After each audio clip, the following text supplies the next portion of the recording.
जय हिंद साथियों। कैसे हैं आप लोग? उम्मीद करता हूँ बढ़िया ही होंगे। जैसा कि हमने आप लोगों को बताया था, जो नायक सीरीज चल रही है, नायक सीरीज का हम लोग फटाफट रिवीजन करने वाले हैं इस क्लास में।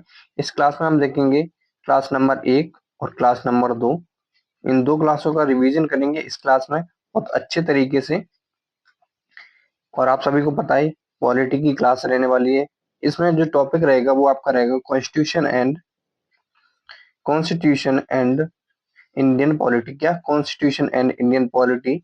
इसमें टॉपिक रहेगा आपका संविधान और भारतीय राज्य व्यवस्था। क्या? संविधान और भारतीय राज्य व्यवस्था, इसका टॉपिक रहेगा आज का हमारा।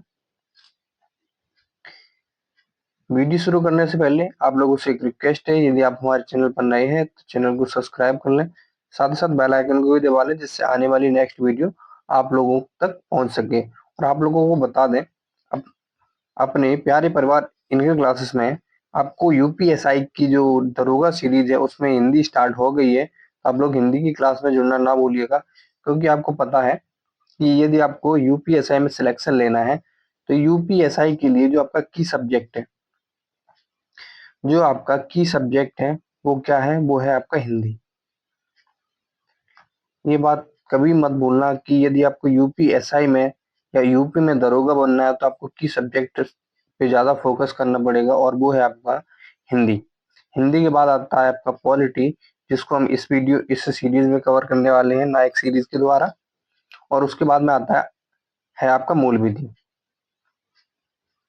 मूल विधि की भी आपकी जल्दी क्लास स्टार्ट हो जाएंगी, तो ज्यादा समय नहीं लेते हुए चलते हैं क्लास की ओर। तो इसमें क्या क्या देखने वाले थे हम? कॉन्स्टिट्यूशन एंड इंडियन पॉलिटी, मतलब संविधान। संविधान की अगर बात करें तो संविधान दो शब्दों से मिलकर बना है, सम धन विधान। सम का मतलब होता है समान, विधान का मतलब होता है कानून। ऐसा कानून जो सबके लिए समान हो। क्या? ऐसा कानून जो सबके लिए समान हो, वही क्या कहलाता है? वही कहलाता है संविधान। अगर बात करें संविधान की परिभाषा की, महत्वपूर्ण बनती है संविधान की परिभाषा, कई बार एग्जाम में पूछी भी गई है कि संविधान की परिभाषा क्या रहती है। तो कानूनों का ऐसा संकलन नियमों कानूनों का ऐसा संकलन जो किसी देश का शासन चलाने के लिए आवश्यक होता है। क्या? जो किसी देश के शासन चलाने के लिए आवश्यक होता है, उसे हम क्या कहते हैं? उसे हम संविधान कहते हैं। क्या? उसे हम संविधान कहते हैं।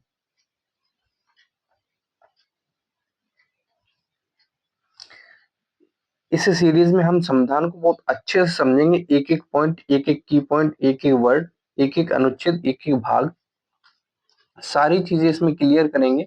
बस आप लोग इस सीरीज में जुड़े रहिएगा अंत तक। तो बात करते हैं, देखो संविधान की परिभाषा हमने समझ ली, उसके बाद आता है राज्य व्यवस्था, मतलब पॉलिटी। पॉलिटी क्या है? संविधान को ही व्यवहार में लाना, संविधान को संविधान को लोगों तक संविधान में जो कानून है उन्हें लोगों पर लागू करना ही क्या राज्य व्यवस्था कहलाती है। क्या? राज्य व्यवस्था कहलाती है। अगर इसे हम एग्जाम्पल की थ्रू समझे तो आप सभी को पता है आर्टिकल 17। क्या? आर्टिकल 17 जो हमारा अस्पृश्यता का अंत करता है। और अस्पृश्यता का मतलब क्या होता है, बहुत से लोगों को नहीं पता होगा। तो अस्पृश्यता का अंत करता है मतलब छुआछूत। अस्पृश्यता का जो मतलब होता है वो होता है छुआछूत।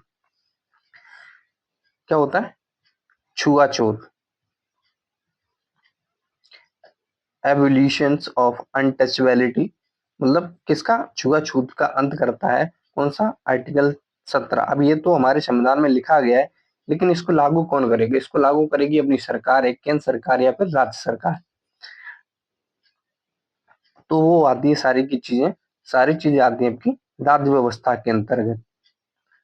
अगर वही बात करें, जो अपना ऋग्वेद था। क्या? जो ऋग्वेद था, ऋग्वेद में जो जातियां थी वो चार वर्णों में बटा हुआ था। जो मनुष्य था वो चार वर्णों में बटा हुआ था। वो कौन कौन से वर्ण थे? वो आपके थे ब्राह्मण, वैश्य, क्षत्रिय और शूद्र। लेकिन वर्तमान समय में जो आदमी की जाति कास्ट प्रणाली है, ये किस पे कर्म पर आधारित ना होकर जन्म के आधार पर हो गए। लेकिन ऋग्वेद के समय ये कर्म पर आधारित थी। जो पढ़ने और पढ़ाने का काम करते थे वो ब्राह्मण कहलाते थे। जो धंधेगीर थे वो वैश्य के अंतर्गत आते थे। जो रक्षा का काम करते थे वो आपके क्षत्रिय कहलाते थे। और जो वैसे काम काज करते थे उन्हें हम शूद्र कहते थे। ये किस में लिखा है? तो ये पुरुष सूक्त में लिखा है। ये कहाँ पर लिखा है? पुरुष सूक्त में लिखा है। कर्म के आधार पर बांटा गया था। क्या? कर्म के आधार पर बांटा गया था। अगर बात करें नागरिक, इन्हीं सबको देखते हुए एक अधिनियम आया था, नागरिक अधिकार संरक्षण अधिनियम। यह कब आया था? यह आया था आपका 1955 ईस्वी में। कब? 1955 ईस्वी में। इसमें क्या कहा गया है? इसमें पनिशमेंट वाई कोर्ट, मतलब इस कानून के उल्लंघन, यदि किसी अनटचेबल अनुच्छेद 17 का कोई उल्लंघन करता है, छुआछूत फैलाता है, तो उसके तहत किसी को कम से कम 1 माह की सजा या फिर 6 माह की सजा या फिर 100 रुपए या फिर 500 रुपए का जुर्माना भी लगाया जा सकता है। किसके अंतर्गत? नागरिक अधिकार संरक्षण अधिनियम के अंतर्गत यह बात कही गई थी। क्या? यह बात कही गई थी। अगर वहीं बात करें दूसरे एग्जाम्पल की, तो आप लोगों ने पढ़ा होगा आर्टिकल नंबर 21। अभी हम ये सिर्फ एग्जाम्पल के तौर पर बता रहे हैं। आगे हम आपको एक से लेकर पूरे 395 अनुच्छेद, एक एक करके सारे अनुच्छेद समझेंगे, उन्हें डिटेल से समझने की कोशिश करेंगे और वो किस भाग के अंतर्गत आते हैं और कौन सी अनुसूची में क्या है, सारी चीजें देखेंगे। अभी सिर्फ हम एक मोटा मोटा एक रेशियो ले रहे हैं कि संविधान के बारे में हमें क्या क्या पढ़ना और क्या क्या चीजें होती हैं। जैसे अनुच्छेद 21 के तहत हमारे कौन कौन से अधिकार हैं? लव मैरिज, सांस लेना, पलक पलक झपकाना, खाना पीना, सोने का अधिकार, ये किसके अंतर्गत आते हैं? राइट टू स्लीप किसके अंतर्गत आता है? यह आता है आपका आर्टिकल 21 के अंतर्गत। जितने भी आपके दैनिक जीवन से संबंधित अधिकार हैं वो सारे के सारे आप किसके अंतर्गत आएंगे? वो आएंगे आपके अनुच्छेद 21 के अंतर्गत। अगर वही बात करें राज्य व्यवस्था को चलाने के लिए मुख्यतः तीन खम्भों की जरूरत पड़ती है, या फिर बोले 3 प्रतिबिंबों की जरूरत पड़ती है। उनमें से एक है आपका संसद, दूसरा है दंड जिसे हम न्यायालय भी कहते हैं, न्यायालय, या फिर गैर संवैधानिक संस्थाएं। जो कुछ संस्थाएं हैं जो गैर संवैधानिक हैं, जो जिनका संविधान में वर्णन नहीं है, लेकिन वो राज्य व्यवस्था को चलाने में सहायक होती है। क्या? राज्य व्यवस्था को चलाने में सहायक होती है। कौन कौन सी संस्थाएं होती हैं वो सारी चीजें देखेंगे। अगर बात करें संस्थाओं की, संस्था मतलब इंस्टीट्यूशंस कौन कौन से हैं जो हमें संविधान को विस्तारित करने में मदद करती हैं या फिर संविधान को सुचारू रूप से चलाने में सहायक होती है। कौन कौन सी संस्थाएं? तो ये मुख्यतः 3 प्रकार की संस्थाएं होती हैं। एक होती है आपकी संवैधानिक संस्थाएं, जिनका संविधान में वर्णन हो वो आपकी संवैधानिक संस्थाएं कहलाती हैं। जैसे आपकी वित्त आयोग एक संस्था है, अलग इंस्टीट्यूशन है। वही निर्वाचन आयोग एक आपका अलग इंस्टीट्यूशन है, इलेक्शन कमीशन जिसे बोलते हैं। जो वित्त आयोग है वो आपका अनुच्छेद 280 के अंतर्गत आता है। संविधान में लिखा हुआ है कि एक वित्त आयोग होगा, वित्त आयोग बनाया गया है। वहीं निर्वाचन आयोग की बात भी आपकी अनुच्छेद 324 के अंतर कही गई है। और एक होती है असंवैधानिक संस्थाएं, एक होती है आपकी असंवैधानिक संस्थाएं और एक होती है आपकी गैर संवैधानिक संस्थाएं। कौन सी? गैर संवैधानिक संस्थाएं। असंवैधानिक संस्थाएं कौन कौन सी होती हैं? जो संविधान का पालन नहीं करती, जो संविधान का पालन नहीं करती हैं, जो संविधान का उल्लंघन करे। क्या? जो संविधान का उल्लंघन करे, वायलेशन ऑफ कॉन्स्टिट्यूशन, जो संविधान का उल्लंघन करे, वो सारी की सारी आपकी नॉन कॉन्स्टिट्यूशन बॉडीज के अंतर्गत आती है, असंवैधानिक संस्थाओं के अंतर्गत। अब उदाहरण के तौर पर समझे, उदाहरण आतंकवादी संगठन क्या कभी संवैधानिक में लिखे जाते हैं? नहीं। ये तो कैसे होंगे? यही आपके एक असंवैधानिक संस्था के अंतर्गत आएंगे। वहीं माओवादी संगठन की बात करें तो यह भी असंवैधानिक संस्थाओं के अंतर्गत आएंगे। जो माओवादी संगठन, इनकी शुरुआत कब हुई थी? तो इनकी शुरुआत हुई थी 1950 से 1960 के बीच में। इनका कहना है जो वंचित वर्ग है, वंचित वर्ग के राजनैतिक और सामाजिक उत्थान के लिए युद्ध युद्ध करना जरूरी है। क्या? युद्ध करना जरूरी है, या फिर अपने अधिकारों को छीनना जरूरी है। यह माओवादियों का एक वाक्य है। और एक और आते हैं नक्सलवादी संगठन। नक्सलवादी संगठन को क्या होते हैं? नक्सलवादी संगठन वो होते हैं जो, आपने देखा होगा, जो आदिवासी समुदाय है और वो अपने जो फोर्सेस हैं उन पर आक्रमण कर देते हैं वहां पर जाने के लिए। इसकी शुरुआत क्या हुई? इनका भी यही वाक्य है कि हमें अपने अधिकार खुद लेने होंगे। क्या? हमें अधिकार अपने खुद लेने होंगे, हमें अपने अधिकार कोई देने नहीं आएगा। इसकी शुरुआत कहाँ से हुई? भारत में इसकी शुरुआत हुई थी 1967 ईस्वी में, वेस्ट बंगाल मतलब पश्चिम बंगाल में। दार्जिलिंग जिला है। जो नक्सलवादी एक नेता थे, चारू मजूमदार। क्या? चारू मजूमदार, इन्होंने इसको शुरू किया था। अगर बात करें नक्सलवाद को रोकने के लिए एक कानून भी आया था। कौन सा कानून आया था? यूएपीए। कौन सा कानून आया था?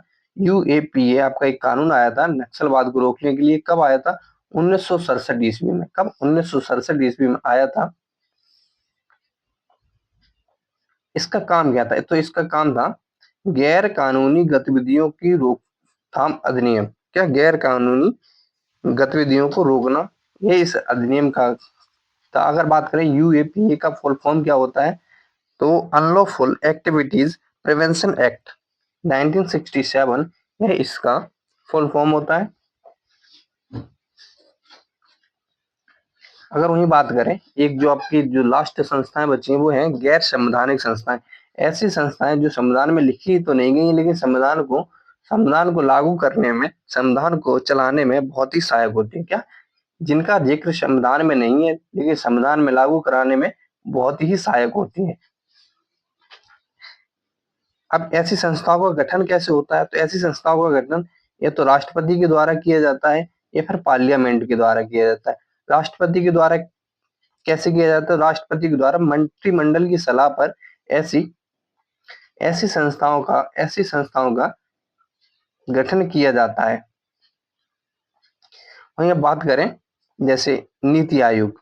नीति आयोग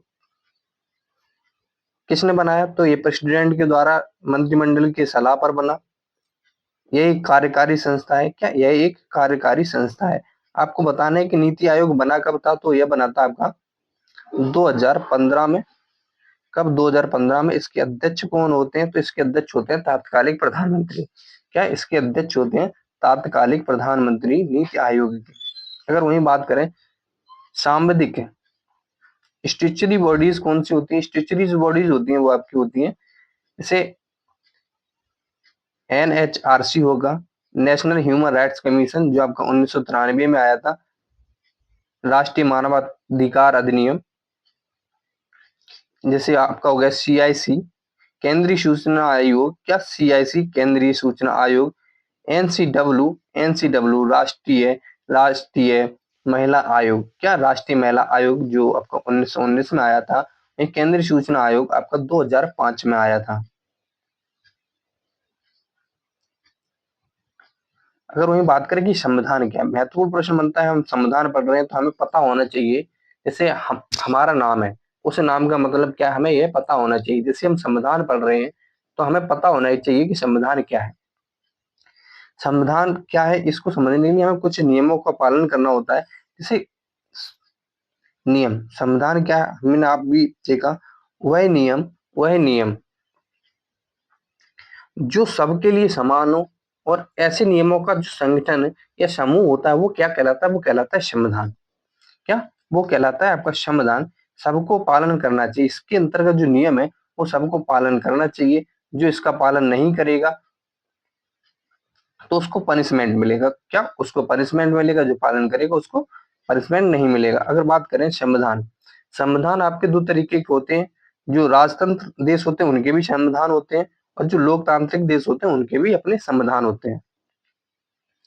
संविधान आपके दो प्रकार के हो सकते हैं, एक आपका लिखित हो सकता है और एक आपका अलिखित हो सकता है, मतलब कि बिना लिखा हुआ। बात करें राजतंत्र और लोकतंत्र में अंतर क्या है। राजतंत्र और लोकतंत्र में अंतर क्या है, जहां राजा का अधिकार हो, जहां राजा का अधिकार हो वो राजतंत्र है, और जहां लोगों के द्वारा चुने गए प्रतिनिधि का अधिकार हो, क्या जहां लोगों के द्वारा चुने गए प्रतिनिधि का अधिकार हो, प्रतिनिधि के पास पावर हो, वहां पर क्या होता है, वह लोकतंत्र कहलाता है। अब बात करते हैं संविधान। संविधान का पहला काम यह है कि संविधान के बारे में कुछ महत्वपूर्ण पॉइंट है जो सबको पता होने चाहिए। जैसे पहला पॉइंट है, संविधान का पहला काम यह है कि वह बुनियादी नियमों का ऐसा समूह उपलब्ध कराए, क्या वह बुनियादी नियमों का ऐसा समूह उपलब्ध कराए जिससे समाज के सदस्यों में एक न्यूनतम समन्वय और विश्वास बना रहे। क्या एक न्यूनतम समन्वय और विश्वास बना रहे।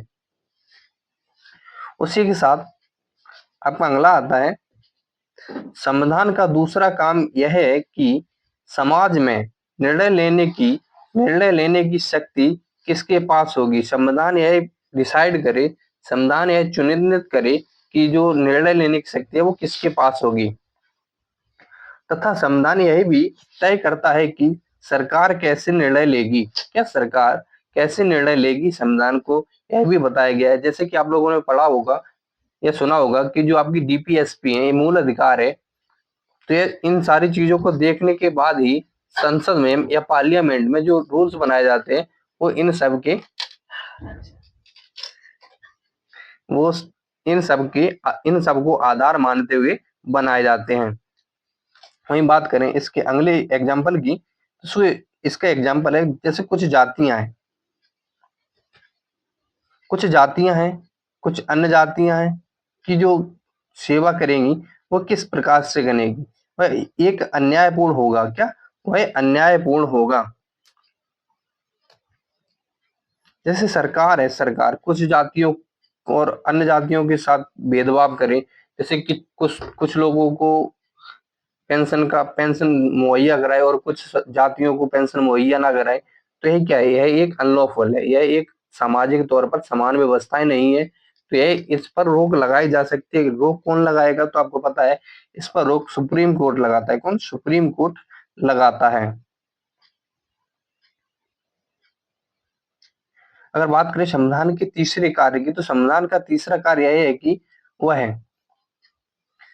वह सरकार पर कुछ सीमाएं लगाए, वह सरकार पर कुछ सीमाएं लगाए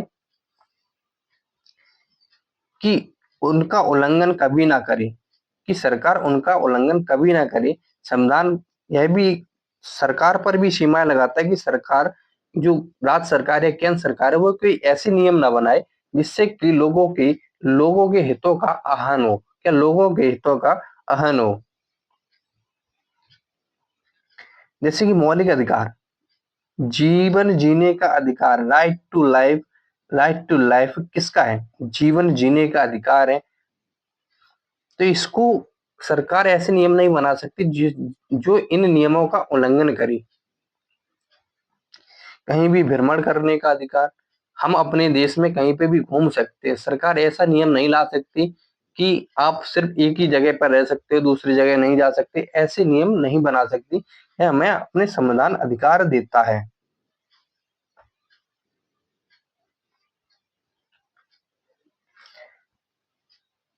क्या आपको पता है कि जो अपने मौलिक अधिकार है उनको भी रोका जा सकता है? हाँ, आपातकालीन स्थिति में, यदि आपातकालीन स्थिति है तो जो मौलिक अधिकार हमें मिले हैं उनको रोका जा सकता है। लेकिन कुछ ऐसे अधिकार भी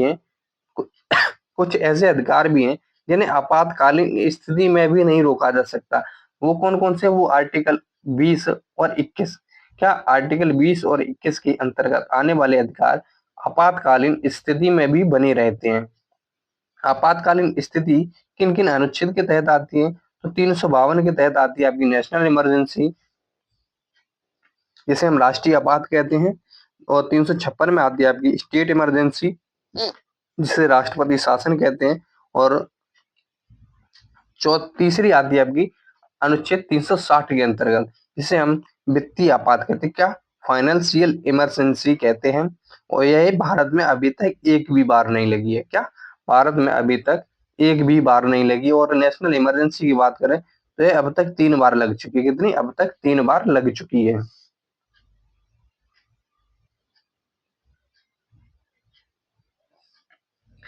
और यह हमें किस जो अनुच्छेद 20 और 21 के तहत मिलने वाले अधिकार हैं, यह बने रहेंगे इमरजेंसी में।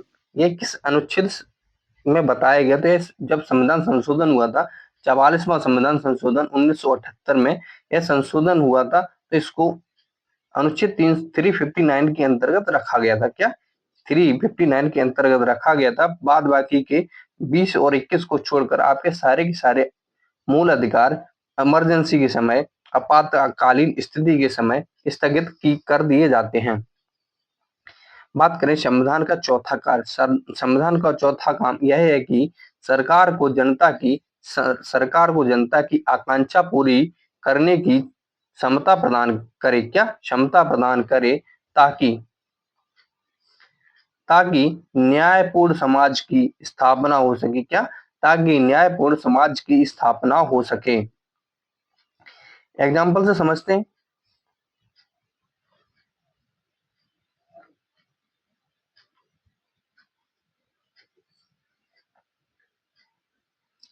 जो सेकंड एशियन गेम्स हुए थे वो कहां पर हुए थे? वो हुए थे भारत में। कहा? भारत में सेकंड एशियन गेम्स हुए थे कब? 1982 ईस्वी में। इसमें क्या था? इसमें जब ये हो रहे थे तो इन्होंने ठेका दिया एक स्टेडियम बनाने का। और इस ठेकेदार ने क्या किया? कुछ मजदूर इकट्ठे किए और उस पर काम चालू किया। स्टेडियम बना, उस पे गेम भी हुए और गेम खत्म भी हो गई। लेकिन बाद में पता चला कि जो मजदूर वहां पर काम कर रहे थे उन्हें पूरा वेतन नहीं मिला। क्या उन्हें पूरा वेतन नहीं दिया गया? उनकी जो मजदूरी थी वो उसमें भी कटौती कर ली गई। और यह बात जब कोर्ट में गई, जब यह बात कोर्ट में गई तब पर उन पर केस लगा और उनको पूरा वेतन दिलाया गया। तो एक भी किसके अंतर्गत आता है? तो यह भी आपका मौलिक अधिकार के अंतर्गत आता है। एक और केस है मचल लालुंग केस, जो आपका असम राज्य का है। यह व्यक्ति थे मचल लालुंग। यह 30 वर्ष की अवस्था में इन्हें पुलिस ने अरेस्ट कर लिया था। क्या? पुलिस ने गिरफ्तार कर लिया था। और 1951 में 1951 में इन्हें हिरासत में लिया गया था और छोड़ा कब गया? 2005 में। कब? 2005 में। लगभग लगभग 54 साल, 54 वर्ष यह जेल में व्यतीत किए इन्होंने। क्या? 54 वर्ष व्यतीत किए। तो यह भी एक कानून का उल्लंघन है कि किसी व्यक्ति ने अपने जीवन को जीने का कोई मकसद ही नहीं हुआ उसका, और वह बिना मतलब के, बिना कोई केस की वजह से वह जेल में रहा। वो भी 2005 में तब रिहा किया गया जब इसकी खबर आपकी ह्यूमन राइट्स कमीशन के कुछ लोगों को मिली और उन्होंने इस केस की सुनवाई करवाई। एक महत्वपूर्ण बात है, ज्यादातर संविधान लिखित होते हैं। क्या? ज्यादातर जो संविधान है वो लिखित होते हैं। और बात करें संविधान तो लिखित सभी होते हैं, लेकिन उनका कुछ, किसी संविधान का पूरा संविधान लिखा होता है और किसी देश का कुछ भाग लिखा होता है।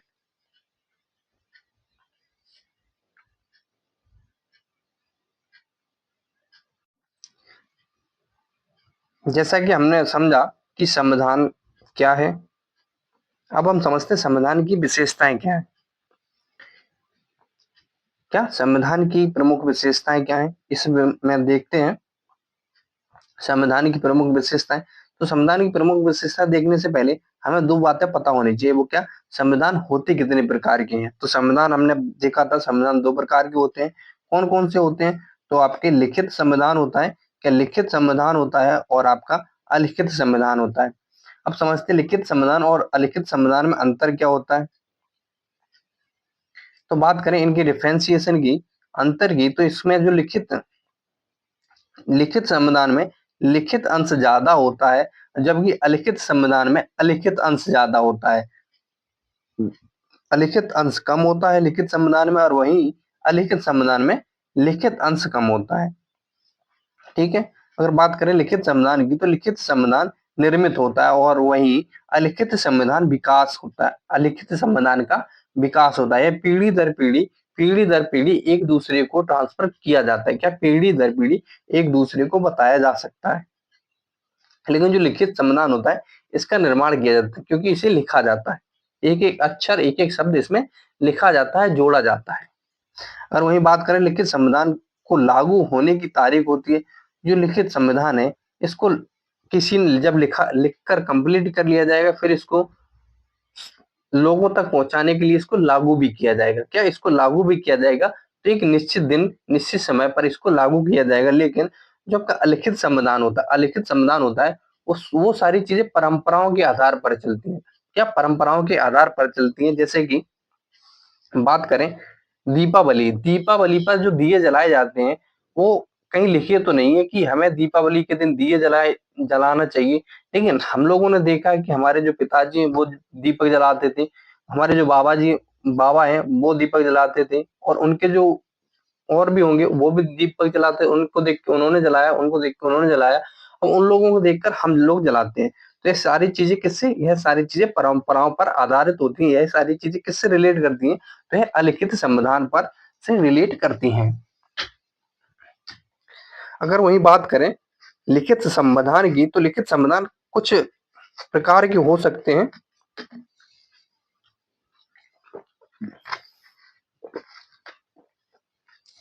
तो लिखित संविधान मुख्यतः 3 प्रकार के होते हैं। वो कौन-कौन से होते हैं? एकात्मक संविधान हो सकता है, संघात्मक हो सकता है, या अर्ध संघात्मक हो सकता है। अगर वहीं बात करें अलिखित संविधान की, तो है सिर्फ ओनली ओनली एकात्मक संविधान होता है, यूनिटरी कोर्ट के अंतर्गत ही आता है, जबकि लिखित संविधान अपना यूनिटरी फेडरल और क्वासी फेडरल होता है।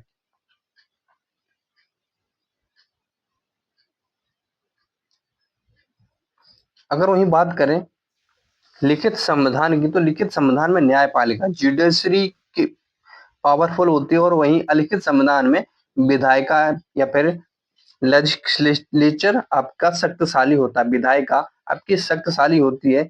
और बात करें संविधान देश की राज्य व्यवस्था को तय करता है। क्या? संविधान देश की राज्य व्यवस्था को तय करता है। जब तक संविधान नहीं होगा, तब तक उस देश की राज्य व्यवस्था सही से काम नहीं कर पाएगी। क्या? उस राज्य व्यवस्था सही से काम नहीं कर पाएगी। और जो राज्य व्यवस्था है, इसकी प्रकृति कैसी होती है? तो इसकी प्रकृति हम लोगों ने पढ़ा 3 प्रकार की होती है, एकात्मक, संघात्मक और अर्धसंघात्मक। अगर बात करें एकात्मक की, तो एकात्मक सरकार होती है, वो होती है शक्तियों का केंद्रीकरण।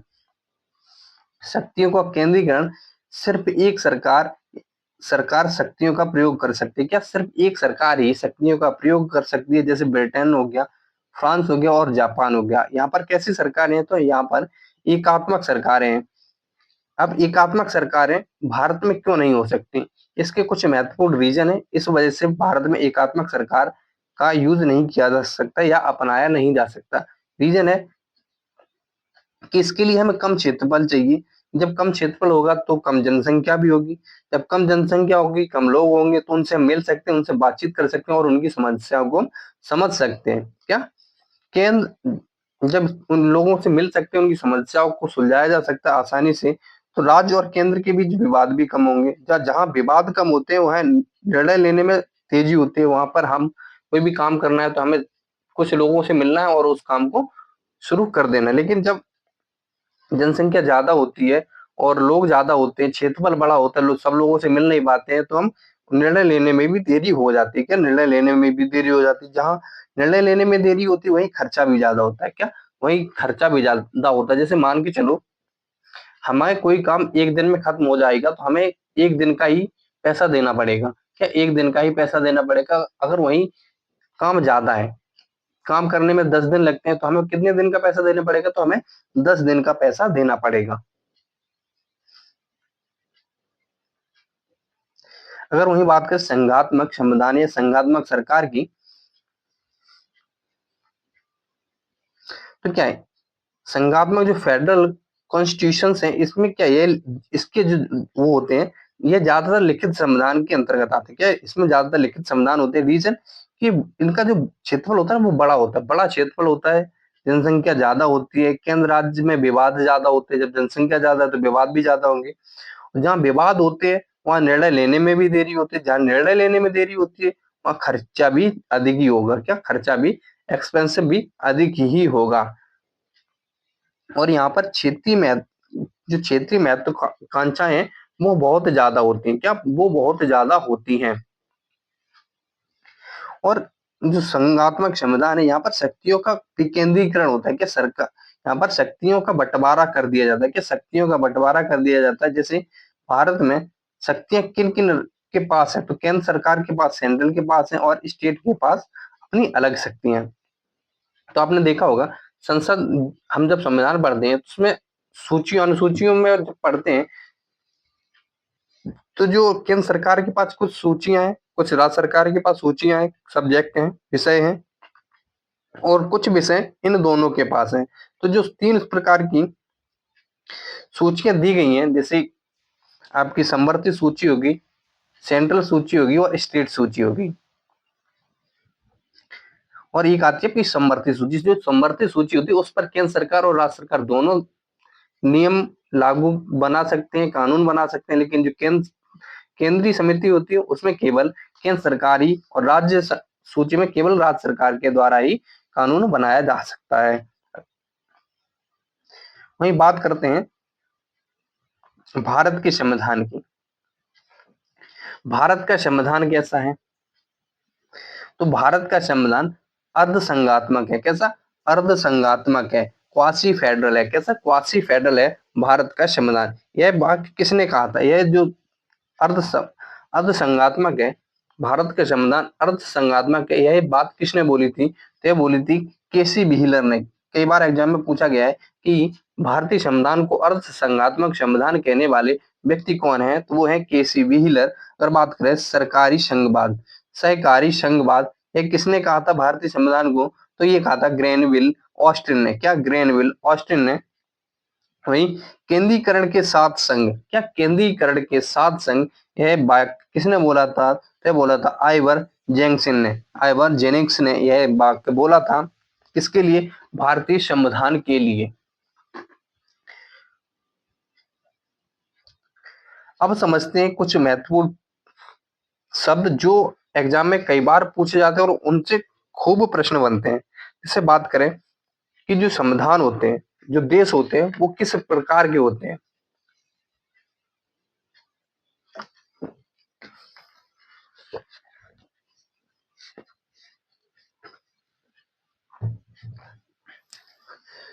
तो जो देश होते हैं वो होते परिसंघ हो सकते हैं, या फिर संघ हो सकते हैं, या फिर संघ हो सकते हैं। एक संघ का मतलब होता है फेडरेशन, और एक संघ का मतलब होता है यूनियन। क्या? एक संघ का मतलब होता है यूनियन। अपना भारत कैसा है? भारत एक यूनियन है या फिर फेडरेशन है? तो भारत, आप सभी लोगों ने पढ़ा होगा अनुच्छेद 1 के तहत, इंडिया दैट इज भारत क्या है? Union of states. क्या? यूनियन ऑफ स्टेट्स, राज्यों का संघ। अब इन्हीं तीनों शब्दों को हम अच्छे से परिभाषित करके समझते हैं। इन शब्दों को समझने से पहले कुछ महत्वपूर्ण चीजें हैं, उन्हें समझते हैं। जैसे बात करें यूएसए की, तो यूएसए आजाद कब हुआ था? तो यूएसए पहले गुलाम था किसका? ब्रिटेन का। कब आजाद हुआ? 4 जुलाई 1976 को अमेरिकी क्रांति हुई और इसको आजादी मिली। उन 1777 में यूएसए एक परिसंघ बना। क्या? 1777 ईस्वी में यूएसए एक परिसंघ बना, और यह परिसंघ 1781 से 1789 तक इसने कार्य किया। फिर इसको 1789 ईस्वी में खत्म कर दिया गया। क्यों? इसमें कुछ समस्याएं थी, इस वजह से इसको परिसंघ से खत्म कर दिया गया। और 1789 में ही अमेरिका का संविधान बन चुका था। क्या? 1789 में जब संविधान बन गया तो परिसंघ को खत्म कर दिया गया। परिसंघ क्या होता है? सबसे कमजोर होता है, सबसे कमजोर होता है। और जो परिसंघ के सदस्य होते हैं वो स्वैच्छिक होते हैं, उनकी मनमर्जी होती है। से बात करें, परिसंघ में कुल 13 कॉलोनियां थी। इन्होंने मिलकर 13 कॉलोनियां थी, इन्होंने मिलकर एक कमेटी बनाई जिसे परिसंघ कहा गया। और उसमें यह कहा गया कि हम कुछ अधिकार मिलाकर एक कर लेते हैं, कुछ अधिकार मिलाकर इकट्ठे कर लेते हैं, जिससे कि हमें बाहरी बाहरी बाहरी देशों से आक्रमण से बच सकें। बाहरी देशों के आक्रमण से बचने के लिए ये सब इकट्ठे रहेंगे, वैसे ये अलग अलग रहेंगे। जिसको जब मन में आए तब अलग हो सकता है, जो जब चाहे तब जुड़ सकता है। यह परिसंघ का सिंपल सा मतलब होता है। वही बात करें फेडरेशन की, तो फेडरेशन क्या होता है? फेडरेशन को समझने से पहले हम समझते हैं रूसी क्रांति। रूसी क्रांति कब हुई थी? तो वो हुई थी 1917 ईस्वी में। कब? 1917 ईस्वी में, जब आपका यूएसएसआर यूएसएसआर बना था। और यूएसएसआर आपका कब तक बना? इसमें 15 देश थे। क्या? इसमें 15 देश थे यूएसएसआर में। और यह आपका 1991 में यह टूट गया था। क्या? 1991 में टूट गया था यूएसएसआर। और 1991 में यह टूट गया, तो इसका टूटने का कारण क्या था?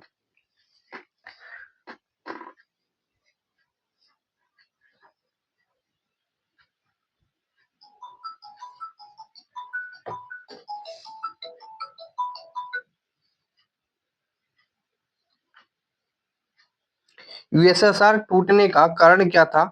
आप लोगों को कमेंट में बताना है, फटाक से बताइएगा।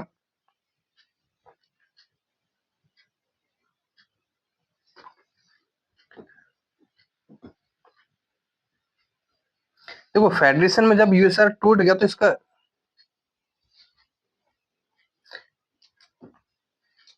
इसका जो मुख्य कारण था वो था कि फेडरेशन में कुछ आप अलग हो सकते हो, लेकिन कुछ ट्रीटी, कुछ जो नियम होते हैं उनका उल्लंघन करने के बाद ही आप वो फेडरेशन से अलग हो सकते हैं।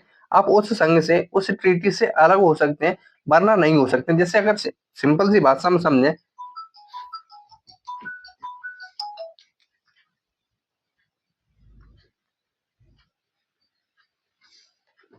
सिंपल सी भाषा में यदि हम समझें, तो जब हम शादी से पहले किसी से भी कभी मिल सकते हैं, कभी भी अलग हो सकती है। यह होता है आपका कॉन्फिडेशन या परिसंघ। अगर शादी हो जाए, तो यदि हमें शादी हो जाए तो वो लोगों के बीच एक रिश्ता बन जाता है, एक बंधन बन जाता है। यदि हमें उस बंधन से अलग होना है तो उसके लिए हमें डिवोर्स लेना पड़ता है, कुछ कानूनी कार्रवाई करनी पड़ती है, तब जाकर हम फेडरेशन से या मतलब संघ से अलग हो सकते हैं। दो लोगों के बीच में अलगाव आ सकता है।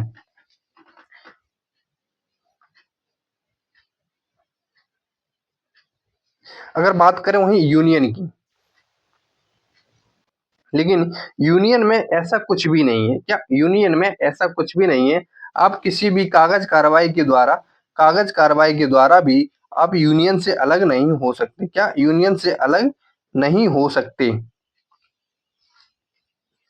इसमें राज्य अपनी पारस्परिक सहमति से अलग नहीं हो सकते। क्या? अपनी पारस्परिक सहमति से अलग नहीं हो सकते। अभी ये सारी समस्या भारत के पास आई क्यों? भारत भी एक फेडरेशन बन सकता था, क्यों नहीं बना? जब आपकी 1857 की क्रांति हुई। क्या? 1857 की क्रांति हुई। आप सभी लोगों को पता है कि जो भारत पर जो ब्रिटिश का शासन रहा वो दो भागों में था। एक था आपका 1773 से लेकर 1857 के ईस्ट इंडिया कंपनी के तहत शासन। दूसरा था आपका 1858 से लेकर 1997 तक क्राउन का शासन। क्या? क्राउन का शासन। जो 1858 में एक एक्ट आया था, वह ब्रिटेन का सीधा नियंत्रण था। तब ब्रिटेन का सीधा नियंत्रण था, और देसी रियासतें इन पर भी ब्रिटेन का ही कब्जा था। लेकिन जो एक्ट आया 1935 में, इसमें फेडरेशन सिस्टम को, संघीय व्यवस्था को अपनाया गया। कि इसमें इसमें जो क्या था, इसमें जो फेडरेशन सिस्टम को अपनाया गया था, और ये किस पर आधारित था? तो यह आपका कनाडा मॉडल पर आधारित था। क्या? कनाडा मॉडल पर आधारित था। अगर वही बात करें, संविधान देश की सरकार का स्वरूप बनाता है। क्या? संविधान देश की सरकार का स्वरूप बताता है। और वहीं संसदात्मक सरकार राज्य का एक प्रमुख अलग शासन का प्रमुख पीएम होता है और वहीं अर्ध अध्याचात्मक सरकार में राज्य शासन का प्रमुख एक ही व्यक्ति होता है। क्या? एक ही व्यक्ति होता है। और अर्ध अध्याचात्मक में दोनों लक्षण पाए जा सकते हैं। क्या? दोनों लक्षण पाए जा सकते हैं। और वहीं बात करें संविधान के वर्गीकरण का, कि जो संविधान है उसका वर्गीकरण किस प्रकार हुआ है? उद्गम या उत्पत्ति के आधार पर, निर्मित या विकसित। जो आपका लिखित संविधान होगा वह निर्मित किया जाएगा और वहीं आपका अलिखित संविधान होगा तो वो आपका विकसित होगा। अगर भारत का संविधान कैसा है? भारत का संविधान निर्मित है। शासन प्रणाली के आधार पर राजतंत्र हो सकता है या फिर लोकतंत्र हो सकता है। वहीं संशोधन के आधार पर कठोर हो सकता है या फिर लचीला हो सकता है। तो भारत कैसा है? भारत में कठोर भी हैं और लचीले, ये दोनों गुण पाए जाते हैं। क्या? दोनों गुण पाए जाते हैं। और संघ के आधार पर न तो भारत संघात्मक है ना एकात्मक है। क्या? न तो भारत संघात्मक है ना एकात्मक है। भारत कैसा है? क्वासी फेडरल है। कैसा? अर्ध संघात्मक है।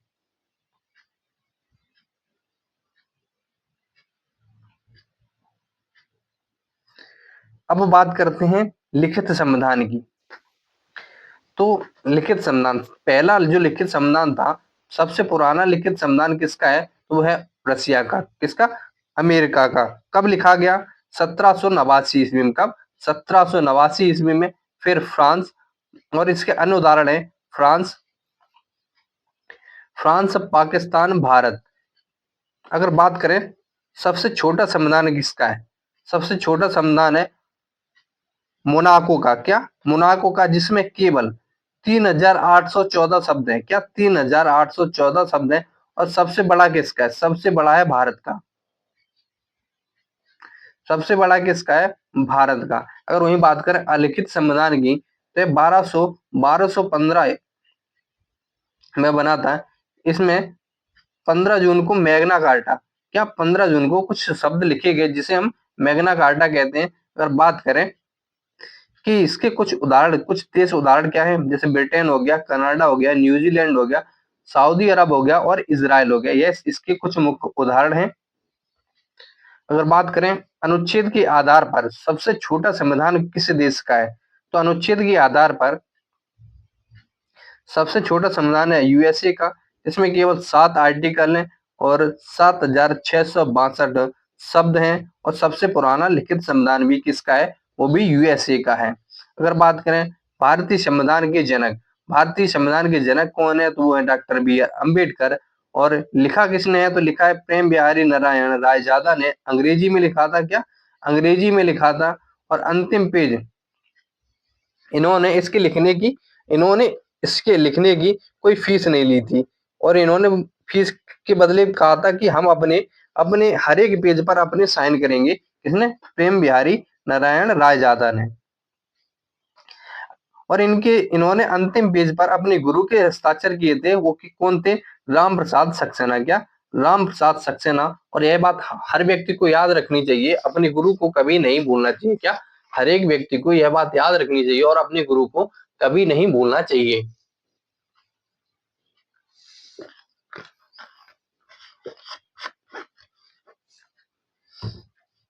अगर बात करें भारतीय संविधान को हिंदी में किसने लिखा, तो हिंदी में लिखा बसंत कृष्ण वैद्य ने। किसने? बसंत कृष्ण वैद्य ने। अगर बात करें सबसे न्यूएस्ट, मतलब सबसे नवीन संविधान किस देश का है, तो वो है क्यूबा का। कब लिखा गया? तो वो 2019 में लिखा गया। और एशिया का सबसे पुराना संविधान है वो है जापान का। कब? जापान का 1989 ईस्वी में। मिजी, जिसे क्या मिजी संविधान भी कहा जाता है। क्या? जिसे हम मिजी संविधान कहते हैं।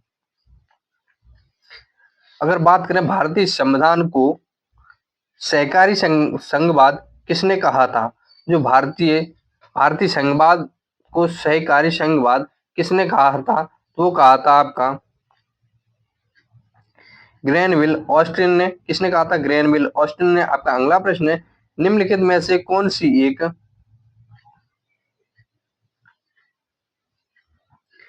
निम्नलिखित में से कौन सी एक भारतीय संघवाद की अभिलाक्षणिक विशेषता नहीं है? तो वो कौन सी है? अवशिष्ट शक्तियां केंद्र में निहित होती हैं। क्या अवशिष्ट शक्तियां केंद्र में निहित होती हैं? उसके बाद आपका अगला प्रश्न है, केसी व्हीलर के अनुसार भारतीय संघवाद के संबंध में निम्नलिखित में से कौन सा कथन सही है? कौन सा कथन सही है? सहायक संघीय सिद्धांत के साथ एकात्मक राज्य। क्या? सहायक संघीय सिद्धांत के साथ एकात्मक राज्य। उसके बाद आपका अगला प्रश्न है, संघवाद का क्या अर्थ है? संघवाद का अर्थ क्या है? तो संघवाद का क्या अर्थ है? तो वह देश में सरकार के एक से अधिक स्तरों का अस्तित्व में आना। क्या? देश में सरकार के एक से अधिक स्तरों का अस्तित्व में आना ही संघवाद का अर्थ कहलाता है।